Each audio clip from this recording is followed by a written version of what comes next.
La semence d'Abraham est une alliance d'amour, l'amour dans l'alliance. Si vous regardez en marge de votre Bible, vous trouverez probablement une référence vous ramenant à l'Ancien Testament au sujet de la semence, la postérité d'Abraham.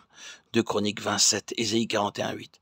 Et vous remarquerez que le contexte immédiat, c'est Abraham, l'ami de Dieu, et la semence d'Abraham, l'ami de Dieu, l'alliance d'amour de Dieu. Le merveilleux mystère de l'incarnation tend vers la direction de l'homme, de l'humanité, dans le sens de l'homme introduit dans l'alliance d'amour de Dieu. Ici, l'aboutissement, la grandiose apogée de tout ce passage, c'est nous voyons Jésus. Oh, quel nom évocateur et tout à fait approprié dans ce contexte précis. Mais je sais que l'école moderne de théologie met de côté tous les autres titres. Elle ne nous parle pas de Jésus-Christ ou du Seigneur Jésus, mais parle toujours de Jésus. Cela fait de lui quelqu'un parmi tant d'autres. Quoique relativement meilleur que d'autres hommes. Tout cela, bien sûr, n'est pas vrai. Mais ici, comme ailleurs dans le Nouveau Testament, ce nom est employé de manière très appropriée. Nous voyons Jésus couronné de gloire et d'honneur. Jésus est le nom de celui qui s'est vidé lui-même, de celui qui est devenu homme, qui a pris notre humanité, un corps comme notre corps, une âme comme notre âme. Il a pris notre humanité. Lui, Jésus, couronné de gloire et d'honneur, a conduit à la gloire et à l'honneur notre humanité. C'est le cœur même du christianisme. Considérons notre humanité, regardons-nous, considérons ce que nous sommes en tant qu'être humain, ce corps en plus ou moins bon état, cette âme qui constitue un éternel problème. Oui, dans quel état est notre humanité?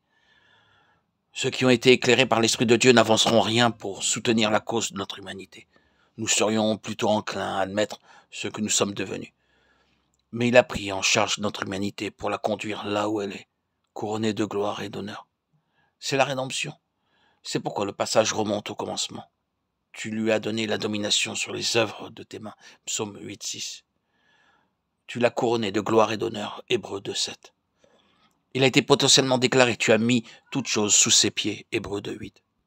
Ce fut le dessein créationnel pour l'homme. Mais celui-ci a échoué et failli par rapport à ce dessein. Et l'humanité est devenue ce que nous savons.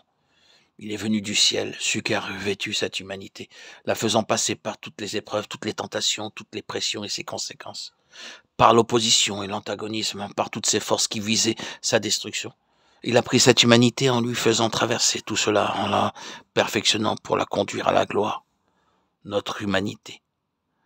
Votre humanité est la mienne, cette chose désagréable. Il l'a rendue digne de demeurer dans la présence même de l'infiniment grand et glorieux Dieu saint. Ce fut certainement cela qu'il avait désiré. Il voulait conduire à la gloire beaucoup de fils. Hébreux 2, 10.